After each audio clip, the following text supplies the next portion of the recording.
자유한국당은 2014년에 김영철을 남북대화 파트너로 환영했지만 2018년은 쳐죽일 놈으로 대접했습니다.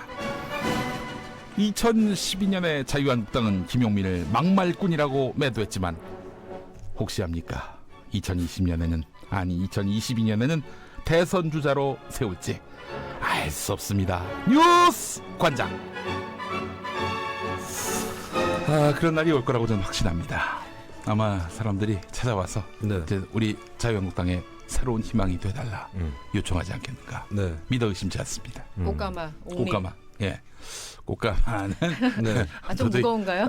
너무 두꺼워야 하기 때문에 들고 다니기도 힘들 겁니다. 빈 가마도. 예. 그래서 저는 적어도 케이블카 정도 모시지 않겠는가 이런 생각이 들면서 이 역사를 우리가 잘 되새겨봐야 될 것이 김용민 관장이 그러다가 이제 5.16 때 장도영 씨 꼴이 날 수 있습니다.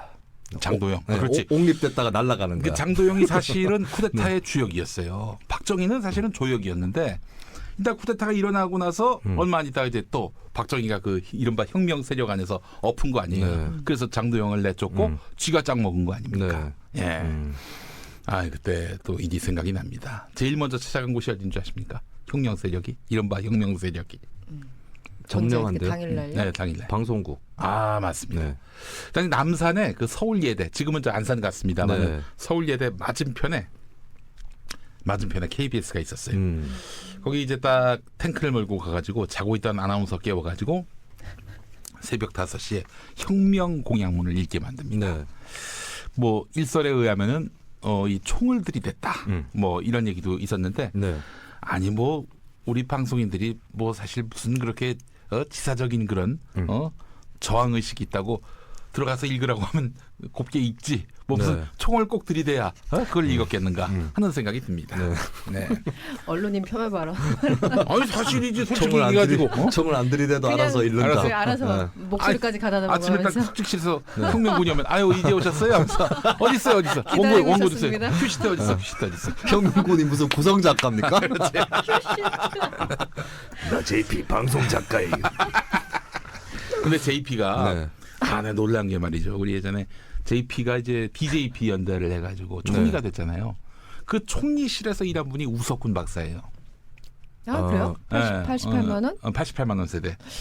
총리실에서 일하긴 했는데 짧게 일했어요. 그때가 김종필 총리였나요? 그렇죠. 다른 총리가 아니고. DJ 대통령 되시고 얼마 안 있었어. 그래서 설이 굉장히 오래 하다가 총리가 되셨는데 한나라당에서 그때 반대해가지고. 아니 우리 우석훈 박사나 그리고 저 JP나 서로 어떻게 정치적 코드가 맞습니까? 전혀 안 맞지. 그런데 말이죠. 자기가 공직 생활 했던 기간 중에 그때가 최고의 황금기였다는 거예요. 어떤 김종필의 황금기? 아니 본인의. 김종필 총리가 굉장히 유능했다는 겁니다. 그래서 또 힘이 있으니까 아무래도 JP하고 DJ가 거의 뭐 이제 공동 정권을 만든 거나 다름없기 때문에 힘이 실리는 거죠. 그래서인지 사실은 JP가 지시를 하면은 이게 굉장히 지시가 정교하다는 거예요. 그냥 단순히 힘이 있는 정도가 아니라 굉장히 많은 배려와 많은 조직적 그런 구상 속에서 나오는 거기 때문에 이게 그렇게 쉬웠다는 거예요. 일의 효율도 굉장히 좋았고. 그리고 또 무엇보다 또 힘이 실리니까 뭐 이제 같이 일하는 기관, 공기업들에게도 굉장히 소통이 잘 됐었고.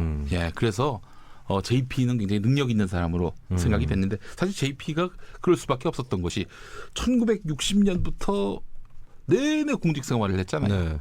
잠깐의 어떤 부정부패자로 몰려가지고 한동안 좀 개털 신세가 된 적이 있었지만은 대개는 뭐 이제 정치로 또 이제 관가에서도 일을 했던 이런 능력이 있기 때문에 이런 이력이 있기 때문에 능력이 아주 출중하다는 거죠. 30대 중반에 중앙정보부를 책임지는 정도의 그렇죠. 그거였으니까.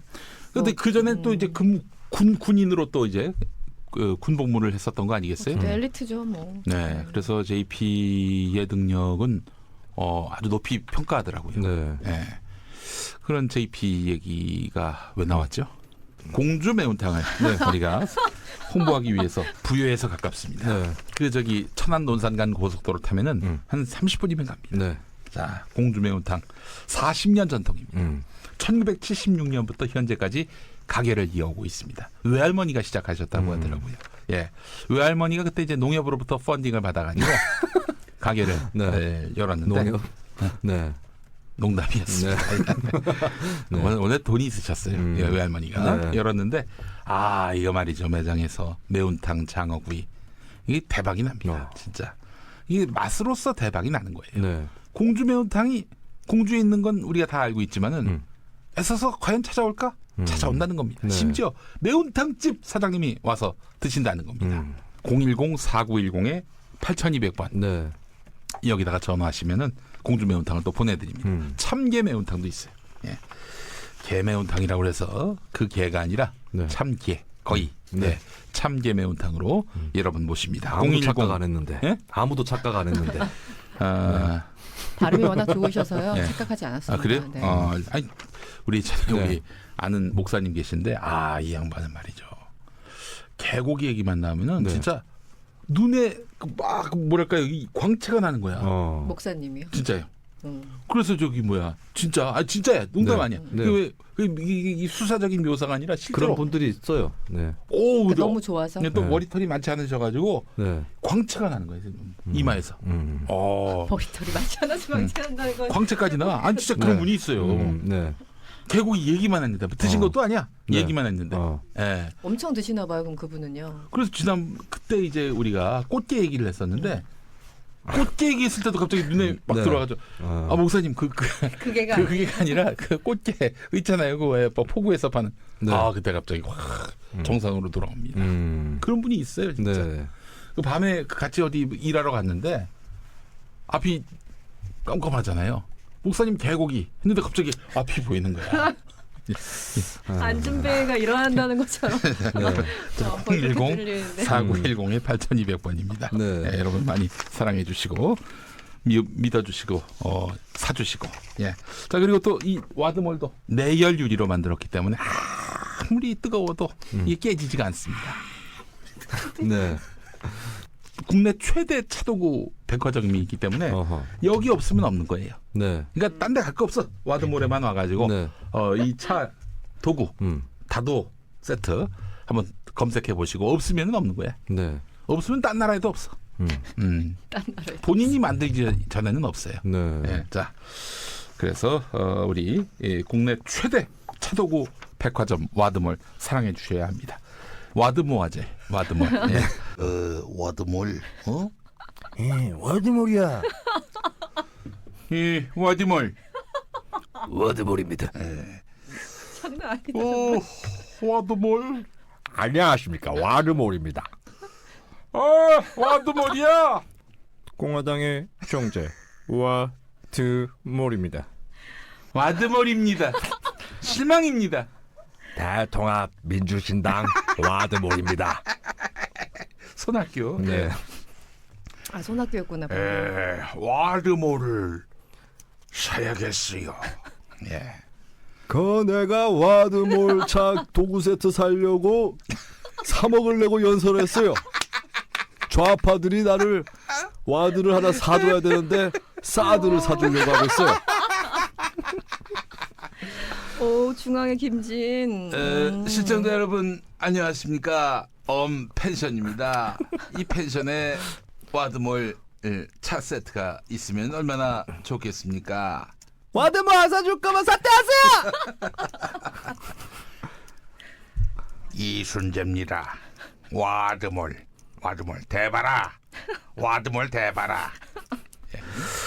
알겠습니다. 지난주에 우리 영어 이름 갖고 얘기했던 거 네. 많은 분들이 또 이렇게 관심을 보여주셔가지고 네. 너무나 감사했습니다. 저는 그런데 제가 부끄러웠어요. 왜요? 쑥스러웠습니다. 네. 이런 나하고 같이 방송한다는 것이 아니 그 말 자체가 나가. 네, 말 자체가 예, 알겠습니다. 나가라고 했는데 김삼희 선배가 피디님이 나오고 계세요. 예. 아니 지난주에 내가 재밌게 본 우리 또 영어 이름 네. 갖고 장문하는 거. 저번에 앞거는 스윙박이었죠. 스윙박. 스윙박. 네. 그게 제일 웃겼어요. 아 그거 어이없는 거 프로포절리. 프로포절리. 난 뭐라고 이건희. 뭐 프로포즈 뭐 이랬는데 그거는- 건의를 예. 그거는 참. 좀 충격과 공포였죠. 네. 그거는. 그 헤드 에이커를 가지고 헤드 어체라고 했다고 그랬는데 네. 아니 그 저기 미시시피에서는 그렇게 가르쳐요. 미시시피에서 미시시피 네. 사투리인데 그거를 그거 나한테 따져. 네. 헤드 뭐였죠?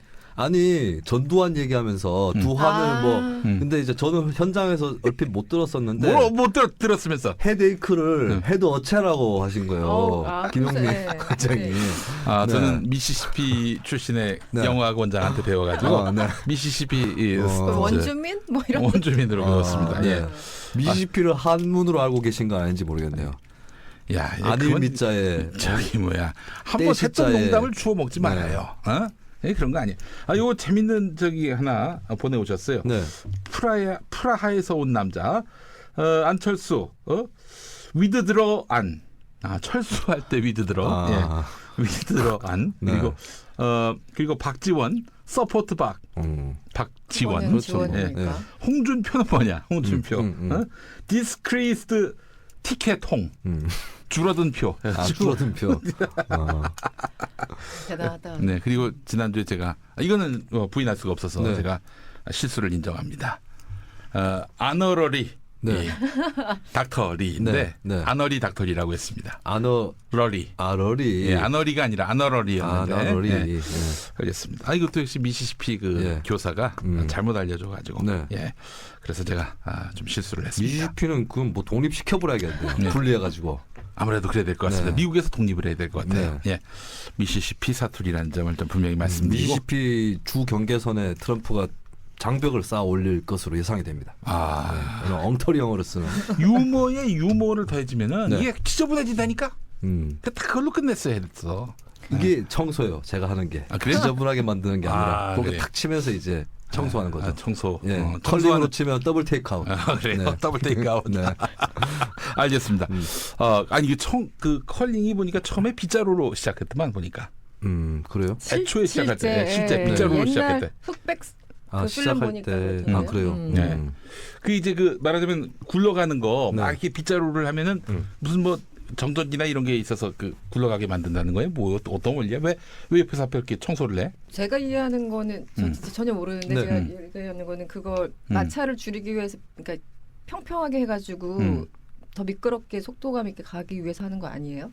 그렇죠. 뭐 먼지도 닦아내고 먼지가 조금 아. 끼어 있으면 또 마찰이 마찰을 생기죠. 없애기 네. 위해서. 그래요. 예전에 그 우리 그 경기하다가 반칙이 뭐냐면은 약물 아닙니까? 네. 컬링 스톤에다가 네. 뭔가 이제 조종 장치를 달아가지고 이렇게 승부조작할 네. 수는 없을까? 스톤 자체예요. 스톤 자체에다가 네. 그걸 집어넣는 거야. 그래서 지가 이제 움직이는 방향을 네, 조정해가지고 네, 네. 그렇게 해서 이제 딴돌도 네. 치워버리고. 네. 스톤은 생물이 아닙니다. 그거를 할 줄 알면은 다른 쪽으로 나가는 게 낫지 않을까요? 아, 그럼. 예, 뭐 차 같은 거 왜 모형차 만들어가지고 그렇지, 조정해서 그렇지. 하는 거 있잖아요. 그런 식으로 해가지고. 네, 드론을 조정하던가. 아, 그런 굳이 거. 컬링을 할 필요는 없을 것 같은데요. 아니 네. 컬링도 올림픽 종목이니까. 예. 그런 식으로 장난질 치기 네. 예, 싫으면은 한국에서 대통령 하면 된다. MB처럼 대통령. 사기술로 국정을 완전히 네. 지멋대로 그냥 악용했던 거 아니겠습니까? 예. 자, 그런 MB가 또 이제 금주간에 또 다음 주간에 금명간에 뭔가 사달이 날 것 같아요. 예. 오늘은 MB 4위까지 압색을 했던데요. 4위가 삼성전자. 그 외에 예전에 그 이시영이가 그 네. MB하고 같이 사진 찍었잖아요.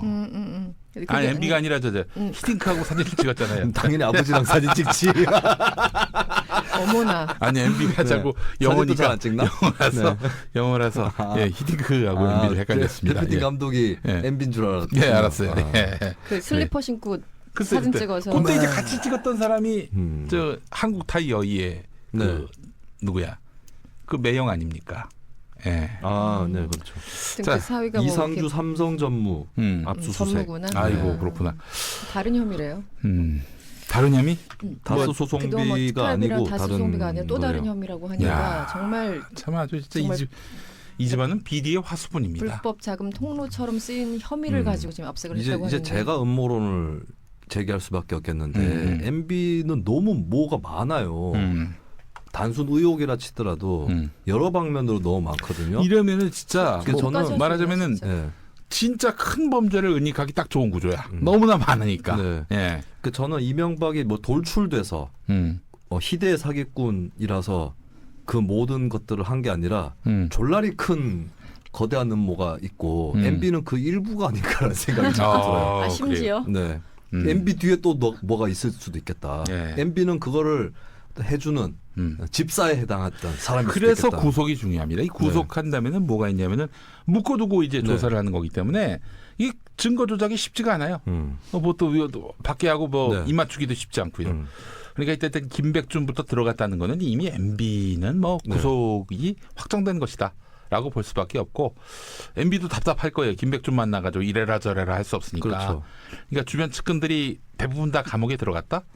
다 들어가면 좋겠지만은 어느 한 당사자가 밖에 있다고 해도 그게 큰 의미가 없습니다. 그래서 MB의 앞으로의 그 진로는 이제 감옥밖에 없는 것이고 감옥에 들어가서 그 감옥에 들어가면 한 일주일은 분한 마음을 사귀지 못해가지고 그렇죠. 예, 뭐 전두환도 그랬다는 거 아닙니까? 전두환 나가서 막 시판 집어 던졌다 그랬나요? 하여튼 예. 밥도 안 먹고 그랬죠. 예, 나가서 이제 손 봐주겠다고. 그래서 이분이 손금을 보려고 하는 건가 네. 그런 생각이 들었는데 손을 봐주겠다 이런 마음도 먹었었던 터였고요. 그렇죠. MB가 작심하고 예를 들면 자기한테 협력했던 사람들 이름 풀어봐요. 지금 현 정부에 몸담고 있는 인사 중에서 아유 보내겠다라고 마음 먹으면은 또 MB가 또 이렇게 입을 열면은 피곤해질 수 있다. 사실 네. 그래서 그동안 MB가 그나마 여기까지 무사히 올 수 있었던 거는 MB의 덕을 본 사람들 이런 사람들이 아직도 요직에 있기 때문에 설마 이 친구들이 나를 감옥에 집어넣겠는가라는 그런 믿음을 가져왔던 것. 그래서 지난 대선 국면에서도 그렇게 안이하게 대처한 것이 아닌가 하는 그런 생각을 해봅니다. 네. 저는 MB가 이 사람이 리더는 아니거든요. 어떤 패거리를 이끄는 앞서서 비전을 뭐 나쁜 비전이든 뭐든 간에 그걸 제시하는 게 아니라 한국 사회 이제 여기저기에 걸쳐져 있는 뭐 재계, 정계, 언론, 뭐 권력기관 이쪽에 어떤 패밀리들이 있고 거기서 이제 세워놓은 얼굴이었다는 생각이 들어요. 예, 그래서 뭐 아까 전에 음모론인 것처럼 말씀을 드렸지만 뭔가 꼭두각시처럼 꼭두각시까지는 아니더라도 어쨌든 그 일부다. 예. 그리고 MB가 뭐 특출나서 아무리 나쁜 놈이라도 특출나서 저렇게 했을 리는 없고 굉장히 거대한 어떤 그들의 뭐 그림자 정부 같은 뭐 그런 게 있을 수도 있겠다. 예, 그런 생각이 들고 뭐 배후의 외계인이 아니었으면 좋겠다는. MB 구속되려고 하는데 UFO에서 빨아당겨가지고 뭐 그동안 즐거웠다 하고 사라져버리는 끔찍하다. 네, 이런 사태는 없었으면. 네. 알겠습니다. 자, 오늘 우리가 북한 얘기를 좀 한번 해봤으면 좋겠어요. 북한. 네. 김영철 조선노동당 중앙위원회 부위원장 네. 이 양반이 왔는데 2014년에는 그때 정찰 총국장이었고 군사회담의 성격이었는데 그때 남한에 어쨌든 그 판문점에 내려와서 평화의 집이죠. 우리 이쪽은 저쪽은 판문각이고 평화의 집에서 이제 회담을 했는데 그때는 또 환영의 기조였어요. 근데 이번에는 뭐 정말 처죽일놈 뭐 사살해야 된다, 뭐 체포해야 된다 이러면서 아주 인간 이하의 그런 대접을 했단 말이죠. 그때는 여당이고 지금은 야당인데 뭐 무슨 달라진 게 또 있을까 하는 그런 생각을 해봅니다만은 그거 뭐 여야에서 야로 바뀌는 여야 바뀌는 그것뿐만 아니라 요 얘기도 했어요. 요 얘기. 지구의 중심이야. 요 얘기도 했어요. 저기 김영호 의원도 얘기했지만은 또 조선일보의 논리가 그렇습니다. 그때는 군사회담이었고 그 김영철이 책임자로서 대표자로서 나올 수밖에 없는 그런 상황이었다. 근데 지금은 평화의 상징, 평창 올림픽의 폐막식에 온다는 거는 이건 용납할 수 없다. 뭐가 다르죠? 그때하고 지금하고 환영은 똑같은데. 그때는 환영하고 지금은 죽여야 된다 이러고. 사살 대상이면 군사회담 때 사살했었어야죠. 글쎄 말이야. 스나이퍼를 배치해가지고. 아니 뭐 그것까지는 아니더라도 왔을 때 천안함 사건에 당신이 책임자 아니냐. 사과부터 해라. 이래야 되는 거 아닙니까? 그러니까 본인들은 안 해놓고 다른 정부한테 너희들은 사과 요구 하라고 하는 거죠. 지금 정권은. 이 조자동맹이라고 제가 말을 쓰는데. 조자동맹이요? 네. 조선일보와 자유한국당. 조자동맹. 이 조자동맹은 항상 항상 의견이 싱크로율 100%입니다. 조선일보도 그때는 이 사람한테 사과를 받아야 하지만 네. 그러나 어쩔 수 없이 대화의 상대가 될 수 없는 그런 숙명이다. 이러면서 체념을 네. 했어 그때. 네. 이제 와가지고는 이제 와가지고는 절대 안 된다. 네. 뭐 46명의 우리 참 안타까운 그런 희생 장병들을 운운하면서 그게 사람 생명 꽤 중요하게 여기는 사람들이 세월호 때는 왜 그랬어? 예. 그런 생각도 들고요. 그리고 사실 그러니까 이게 뭐 올림픽에 오는 거랑 군사회담에 어떤 당사자로 오는 거랑 다르다고 얘기를 했는데 그것도 그냥 좀 말이 안 되는 게 말이 안 되죠. 이 사람들 정말 폐회식 즐기려고 왔습니까? 그거 아니잖아요.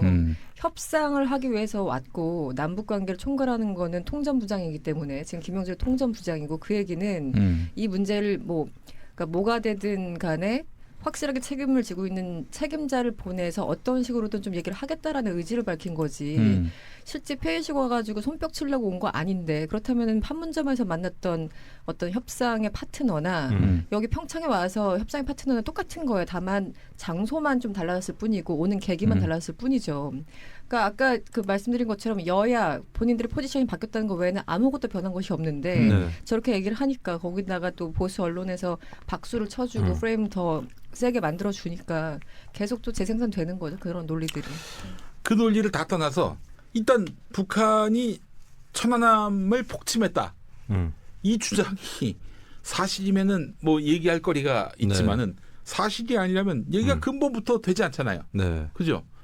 어떻게 보세요? 그 천안함 사건을 북한에 의한 폭침 사건이라고 보십니까? 뭐 정부에서 그렇게 발표를 했죠. 근데 저는 뭐 판단할 수 있는 근거가 전혀 없으니까. 근데 판단할 수 있는 건 저거 아닙니까? 어떤? 민군합동 조사단 조사 결과. 조사 결과. 그 국제사회가 다 참여했다 뭐 이런 얘기도 그랬었죠. 하고. 예. 그래서 외국에서 사람들까지 불러서 합동조사단 해가지고 나온 게 그때 결론 나온 게 폭침이었고 뭐 1번 어뢰 뭐 공격 그러지 않았습니까? 근데 그때도 어떤 기관이나 인물이 특정해서 이렇게 천안함 사태를 일으켰다라고 그 당시도 얘기하지 않았어요. 그 합동조사단에서는.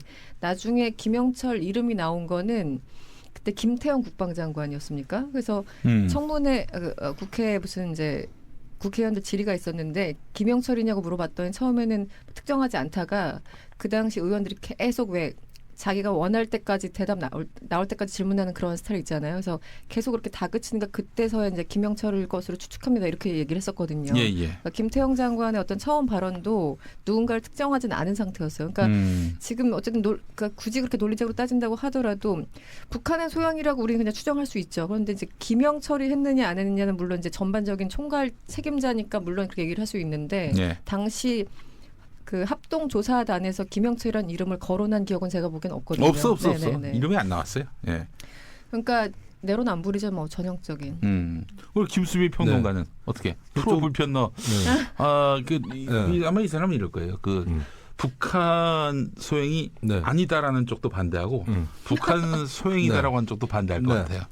네, 다 반대합니다. 모르겠어요. 몰라요. 인생을 왜 그렇게 살지? 아니 모른다. 피곤하게? 모르는 것은 모른다고 얘기를 해야 돼요. 네. 좀 뭐 정확한 근거가. 근데 이게 북한 소행이 맞다면 이거 잘 안 밝혀질 겁니다. 저는 요거는 조금 추정입니다만 만약에 북한 소행이었다면 그쪽 바다에서 무슨 맥락이 있었을 거예요. 그래서 근데 그 맥락은 미국이나 뭐 한국이나 북한이나 쉽게 털어놓을 수 없는 맥락이었을 거기 때문에 북한 소행일 경우가 맞다면 명확하게 밝히기 어려운 뭔가가 있었을 것이고 그래서 저는 이게 영구 미제가 될 가능성이 대단히 높다고 보는 쪽이긴 한데 이게 영구 미제가 될 사안인가? 아니 뭐 조금만 더 들여다보면 나오지 않을까요? 근데 저 참 이게 제가 사실 근데 저거는 가능하지 않을까? 2010년에 2010년에 나왔나 2011년에 나왔나 11년에 나왔나 그랬을 거예요. 네. 10년에 나왔겠다. 10년. 예. 그때 나왔던 민군합동 조사 결과 그 결과가 잘못됐다라는 결론은 나올 수 있을까? 그거는 나올 수 있을 것 같아요. 잘못됐다까지는 모르겠는데 이게 좀 비약이 있다거나 근거가 불충분한데 결론을 내렸다 이렇게는 나올 수도 있을 것 같아요. 근데 제가 참 천안함 뭐 예전에 한번 들여다보긴 했는데 머리도 아프고 그렇죠. 굉장히 어려워요. 네. 전문가 아니면 사실 알기가 어렵죠. 그러니까 뭐 민간 합동조사단을 꾸린 이유도 사실 그런 여러 가지 의혹들 때문이고 일단은 그거를 반박할 수 있는 아주 강력한 근거를 저는 갖고 있지 않기 때문에. 근데 그 당시 그럼에도 불구하고 여러 가지 합리적인 의심들은 분명히 있었잖아요. 네. 그러니까 그냥 애매한 상태죠. 애매한 상태. 저는 이 프레임도 웃긴 게 김영철이라는 사람이 이제 주도했기 때문에 저 사람을 사살해야 된다고 얘기를 하는 거잖아요. 아니 그 대빵을 잡아야지 잡으려면. 그렇지. 네, 김정일은 뭐 죽었으니까 그럼 김정은을 못 잡으니까 김여정 내려왔을 때 납치하든가 몰보로.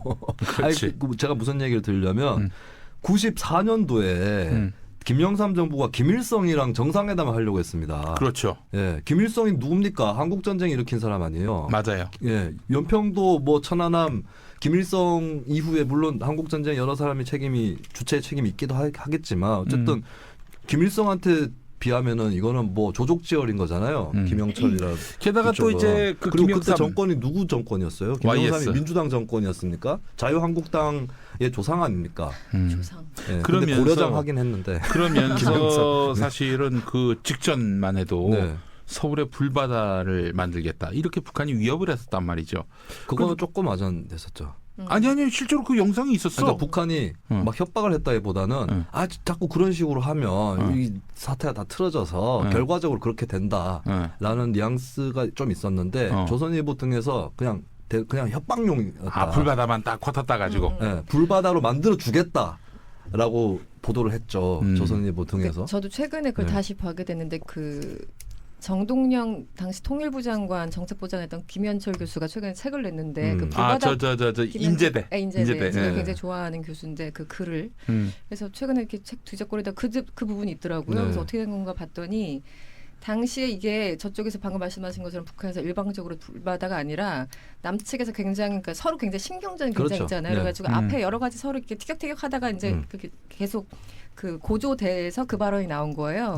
청와대에서 그 부분만 딱 떼어다가 KBS인가요? 당시 하여튼 맞아요. KBS도 그랬어요. 전달해서 이 부분을 방송에 할 수 있게 긴급 편성을 한 겁니다. 그러니까 한마디로 김용민 씨 막말 파동처럼 일부분을 이렇게 따가지고 그래서 내보내니까 국민들은 충격이죠, 당연히. 그래서 정말 이거 그 몇십 년 만에 그때가 94년인가 하여튼 네.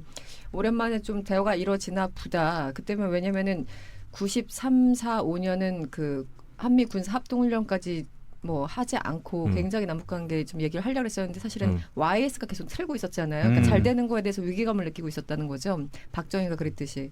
그래서 이제 YS 입장에서는 그거를 내보내면서 그냥 완전 틀어버리고 이제 북한 죽일 놈 이렇게도 되는데 네. 일조한 그게 한 2분짜리 영상이었습니까? 하여튼 그 맥락이 그 책에 이제 있는데 그때 YS의 심리 상태를 알겠더라고요. 94년도에 인기를 끌었던 최고의 유머 시리즈가 덩다리 시리즈. 그렇지. 개그맨 홍기훈 씨가 하는 이 덩다리 시리즈에 따르면 이 사건의 전말은 이렇습니다. 회담을 하다가 이제 쉬는 시간이 됐어요. 쉬는 시간이 됐는데 담배를 피우기로 했습니다. 한 대 피고 하자. 그래가지고 담배를 피우려고 하는데 라이터가 없는 거예요. 그래서 남측 대표가 어이 평양 불 좀 빌려줘. 그러니까 이제 북한 사람이 어이 서울 불바다. 그래서 서울 불바다가 되었다는. 요거에 웃는 거 보니까 이 사람들 아재네. 우리 다 네. 같은 세대야. 다 네, 같이 들고 가는 거야. 편집해 주세요. 네. 그래요. 북한의 이런 그 행동들 우리가 그동안 완전히 억지요 그야말로 네.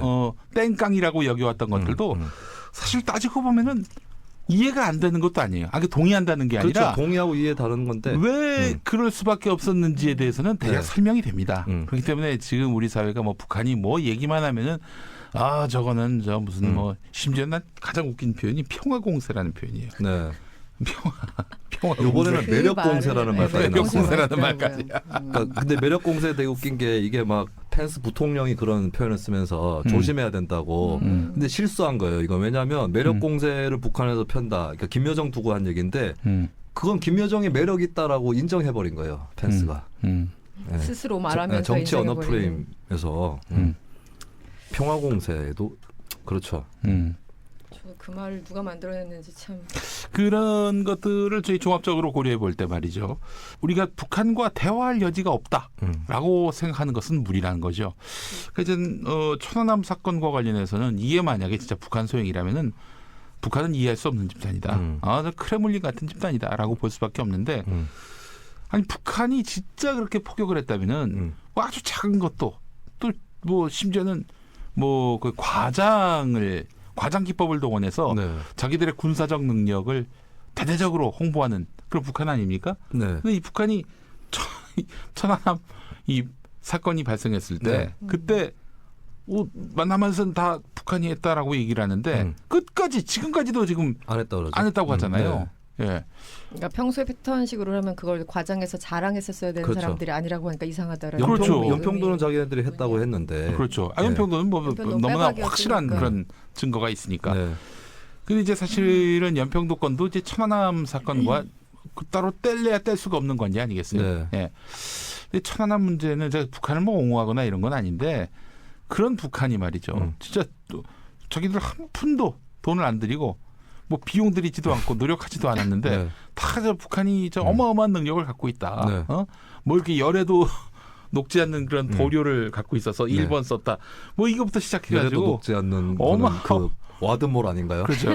아이고 세상에 와드몰 나왔습니다. 네. 예. 네요. 아이 그래요.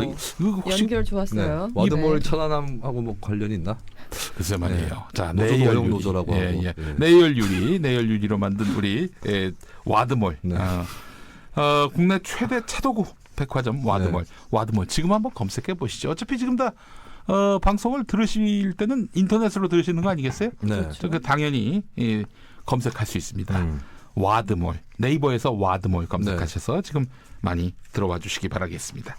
여기 뉴스 관장 주문 배송 때 적어주시면은 적립금 15%. 예, 이거 뭐 돈을 드리는 건 아니고 네. 적립을 했습니다. 할인도 아니고 적립금입니다. 여러분들. 적립금을 쌓으면은 나중에 쓸 수 있겠죠, 당연히. 일정. 그래서 이게 저희 방송 들으시면서 열심히 사셔가지고 네. 빌딩 한 채 비용의 적립금을 네. 축적해 놓은 분도 있어요. 예, 많이 관심 가져주시기 바라겠습니다. 그래서 저는 북한이 이게 말하자면은 천안함 건만 관계가 없다면은 자기들 주장대로 전혀 여기에 유관하지 않았다면은 저는 글쎄요 뭐 한국 전쟁까지 갈 것도 없이 사실은 이제 남북 간의 대화, 소통이 이루어진 이래로 벌어졌던 일들에 대해서는 하나하나 소명이 가능하지 않겠는가.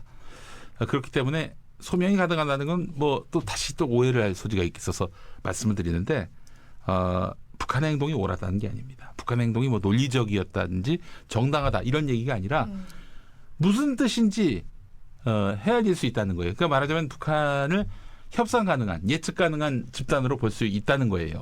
그렇다면은 대화의 가능성 그 여지가 있다는 거죠. 네. 근데 천안함 거는 이거는 설명이 안 돼. 그 패턴상에 보더라도. 예, 그렇죠. 이거는 진짜 북한 소행이라면은 지금 보수주의자들이 이야기하는 북한에 대한 그런 저주, 증오의 프레임이 일정 부분 정당하다고 볼 수밖에 없어요.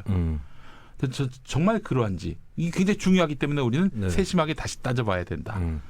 그 누군가 천안함의 진실을 파고드는 분을 만났는데 그 양반 얘기는 그 보고서를 보면은 여기 내용 디테일은 천안함 폭침이 아니다.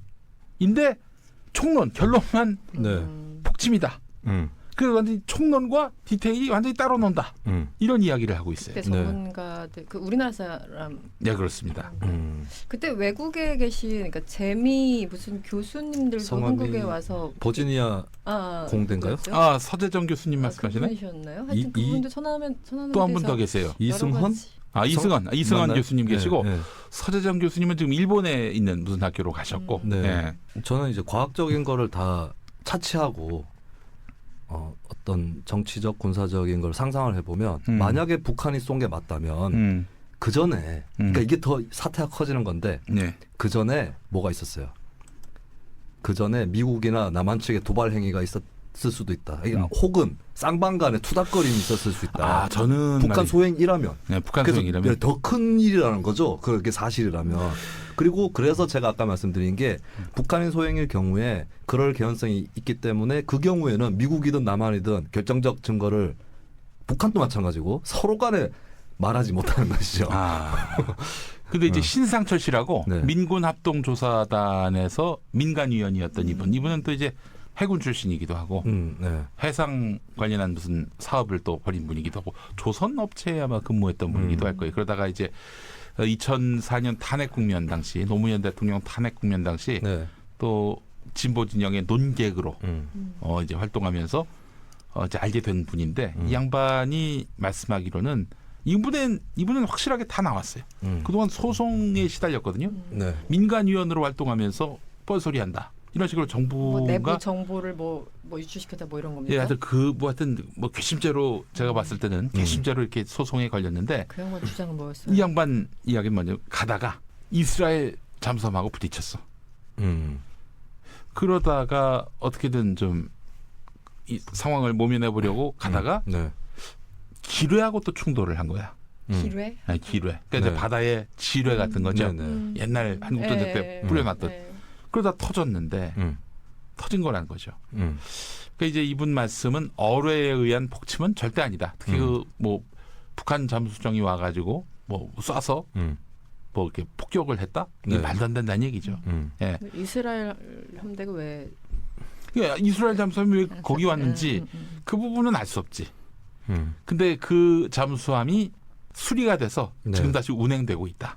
천안함하고 충돌했다. 이스라엘 잠수함이 그렇죠. 그 그분 양반은 주장이- 이스라엘 그러니까 합동조사단 공식 발표 내에는 뭐 그런 게 당연히 언급 안 됐을 아, 테고 그럼요, 당연히. 그 예. 양반만 아는 내용이군요. 예. 그리고 또 나중에 이야기하기로는 그때 승조원이었던 네.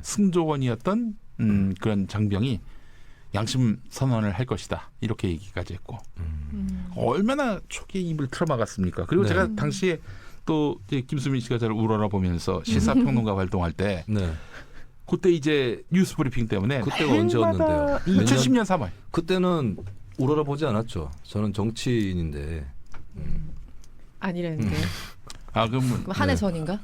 아, 이 정치인 되기 전이구나. 선거 준비할 때구나. 그러니까 네. 그때 우러러 봤어. 나 알고 봤다고 있어요. 잠깐 좀 얘기해줘요. 선거는 6월에 있었는데 말이야. 제가 앉아 있었나 봐요. 이쪽으로 저쪽에 서 있고. 그래서 네. 2010년 3월 제가 뉴스를 날마다 모니터하는데 음. 모니터를 했는데 그로부터 한 열흘 지났나? 네. 그때까지는 뭐 북한 소행 이런 얘기가 전혀 없었어요. 그 이명박 정부가 아니라고 했어요, 처음에. 처음에 아니라고 네, 했었어요. 그거 아니라고. 네. 네. 아니라고 했었고 그러다가 막 뭐 이렇게 잔대갈지를 굴리는 게 보여. 네. 하드 돌아가는 소리가 들려요. 네. 그러더니 어느 날 갑자기 북한 소행이다. 맞아요. 라고 초기 했었습니다. 반응이 좀 아니, 이상했죠. 아니 이명박 정권이 그걸 알고도 묻고 한다? 그럴 이유도 없고 네. 또 초기에 미사일 공격이었다면 그걸 모를 수가 있나? 그렇잖아요. 네. 모를 수 있어요? 분명히 알아요. 그는 얼마든지 그거를 감식할 수 있는 그런 네. 게 있는데 한참 머리 굴리다가 갑자기 북한 소행이다. 이거는 저는 기본적으로 현재 그 정부의 발표에 대해서 근본적으로 다시 한번 들여다볼 필요가 있겠다 하는 마음을 갖게 만든 네. 일이었습니다. 근데 저는 그 김영철 내려오는 게 특히 이제 뭐 천안함 유족분들 반발하시는 것 보고 마음이 많이 아팠는데 그래서 뭐 단기적으로 즉각적으로 보면 북한에서 좀 다른 사람 보내지 이런 생각이 저도 그 있긴 생각이 있었어요. 들더라고요. 근데 네. 김영철이 오기로 한 게 의미가 있을 수도 있어요. 왜냐하면 어떻게 보면 이 사람이 군사주의적이고 북한에 강경한 그 노선을 상징하는 인물이잖아요. 그 사람을 보냈다는 게 또 의미가 있을 수도 있습니다. 거꾸로 북한에서 계속 왜 남한하고 교류하던 그런 사람을 보내는 게 아니라 좀 어떻게 보면 공포 이미지도 있을 수 있는데 남측 입장에서는 그 사람을 보냈다라는 거는 오히려 일이 더 크게 해결될 수도 있다라는 그런 힌트를 준 것일 수도 있거든요. 예. 네. 전 그럼에도 불구하고 이번에 북한 선택이 정말 잘못했다고 보는데 이런 반발을 북한도 어느 정도 예상을 했겠죠, 당연히. 그럼에도 네. 불구하고 하필이면 김영철이라는 사람 보낸 거는 아까 말씀드린 것처럼 뭐 정세현 장관도 그 얘기를 전 장관도 그 얘기를 하시던데 네.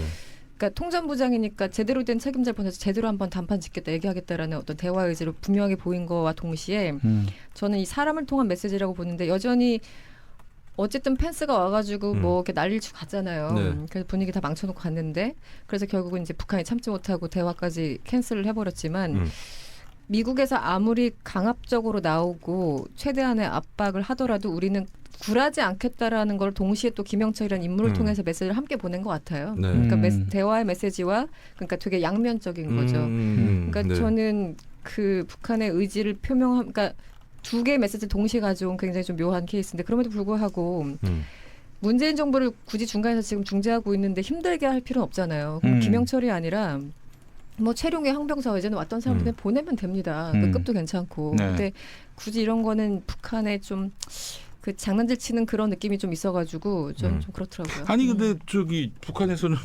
부인하고 있잖아요 지금. 근데 김영철은 이제 천안함뿐만 아니라 연평도도 관련이 있으니까. 연평도. 네. 연평도 거는 뭐 빼박이죠. 그거는, 그거는. 그래요. 하여간 참 북한이 알 수 없다. 저는 뭐 북한을 옹호하는 게 아니라 뭐 네네. 이런 얘기 뭐 여러 번 얘기해봐야 사실은 뭐 저 전제를 깔고 얘기하는 거죠. 이런 얘기를 할 수밖에 없는 게 너무 안타까운데 그렇죠. 저는 북한이 예측 가능한 집단이라는 인식이 국민들에게 먼저 선행돼야 네. 그다음에 남북 대화가 가능하다고 생각합니다. 아니 이렇게 열심히 대화하다가 나중에 또 변심하면 어떡하나? 이 걱정이 있다고.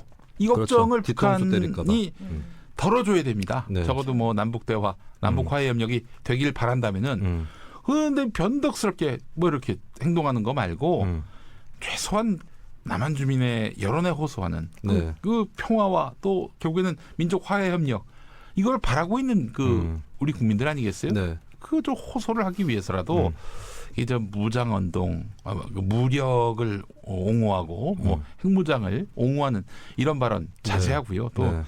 당연히 핵무장은 포기해야죠.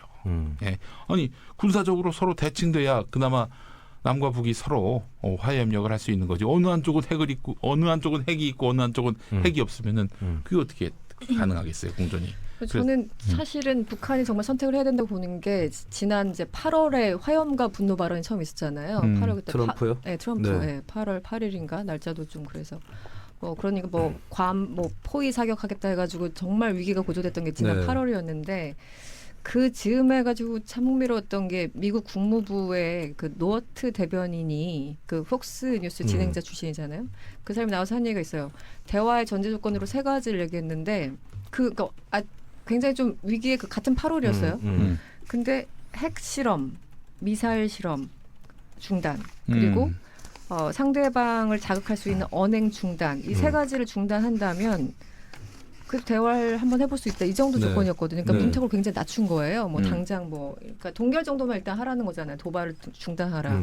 그 와중에 그런 발언 나왔다는 것도 굉장히 인상적이었고 그 한두 달 뒤에 그 틸러슨 국무장관도 그랬었고 60일간 도발을 멈추고 그들이 직접 우리에게 대화를 원한다는 메시지를 준다면 우리 대화할 수 있다. 이런 이제 메시지가 나왔어요. 예. 그렇다면 북한에서 조금만 성의를 보이면 충분히 할 수 있다라는 거죠. 그렇죠. 예. 그래서 뭐 지금 정부가 과거 정부와는 달리 무슨 체제 경쟁하자 이런 정부는 아니니. 뭐를 경쟁? 그거 진짜 난 자유한국제 말하는 것 중에 제일 웃긴 게 경쟁하려면 우리 뒷걸음질 한참 쳐야 돼요. 예, 그렇죠. 그러니까 뒤로 가야 아니 돼. 이제 30년. 박근혜가 우리의 국력이나 경제력이 뭐 북한하고 비교할 수 없을 정도로 네. 비대했지만 그럼 박근혜는 북한하고 체제 경쟁을 했지 않습니까? 진짜 소행적인.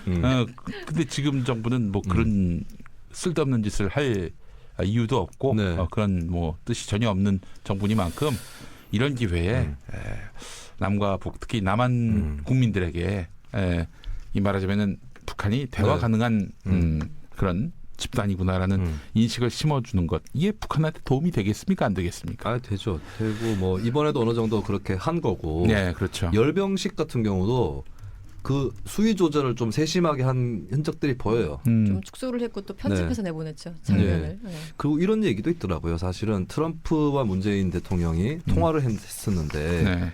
우리 청와대에서 그 사실을 공개를 하진 않았었고 트럼프 측에서 먼저 공개를 했었나요? 최근에요? 예, 최근에. 그게 그러면은 언제였죠? 1월이었나 그러니까 2월이었나? 동계올림픽 전이면은 전이죠. 한미 군사훈련 중단한다고 공식적으로 얘기한 게 1월 네. 초인가 그랬었을걸요. 근데 이제 무슨 얘기까지 나오냐면 이제 흘러 나오는 얘기겠지만 트럼프가 이제 문 대통령한테 북한 때릴 수도 있다라는 얘기를 했다. 그리고 이제 중요한 거는 그 통화 내용보다는 어쨌든 북한도 뭔가 위협을 느끼긴 했던 것 같아요. 예. 미국의 선제 타격 가능성에 대해서 예, 그러니까 뻥한 건 맞아요. 저는 트럼프 전쟁 생각 없다고 보고 미국과 북한 간의 관계가 교착화되는 이유가 저는 상호 간에 전쟁이 없을 거라고 보는 게 있기 때문에 오히려 또 교착화되는 측면이 있다고 보거든요. 그런데 같은 뻥카라도 준비가 돼 있어서 레디해서 고만 때리면 실현돼 버리면 작살나는 그런 사례가 있는 것이고 이번이 그럴 수 있기 때문에 북한도 조금 그 선제 타격 문제를 신경 쓰지 않았나 그런 추정을 해봅니다. 알겠습니다. 남북 관계 개선 이제 뭐 토대는 마련됐으니까 실천하고 네. 또 우리가 살을 채워나가는 작업들을 해야 되겠다는 생각이 듭니다. 네. 자, 와드몰을 많이 사랑해 주시고 그리고 프린세스 스파이시 사우나. 네. 그건 뭡니까? 프린세스 스파이시 사우나. 광고 새로 들어왔나요? 프린세스 공주 스파이시 매운 진짜. 사우나. 탕이 사우나인가? 진짜 탕이 무슨 사우나야? 광고주가 물고기가 저기 사우나에 들어갔지. 안 그래? 이거는 둘 중에 하나예요. 매운탕집에 못 가거나 목욕탕에 못 가거나 둘 중에 하나. 음해하는 거야 진짜. 예? 와드모를 조금 와드몰을 이 네. 프린세스 이 스파이시 사우나 말고 네. 예, 와드몰. 예. 안녕하십니까, 안성기입니다. 와드몰 좋습니다. 안성기라고요? 예? 에이, 설마. 안승기. 예. 아, 너무 따지네. 예. 자, 마치도록 하겠습니다. 저희는 다음 시간에 또 뵙도록 하겠습니다. 안녕. 고맙습니다. 감사합니다.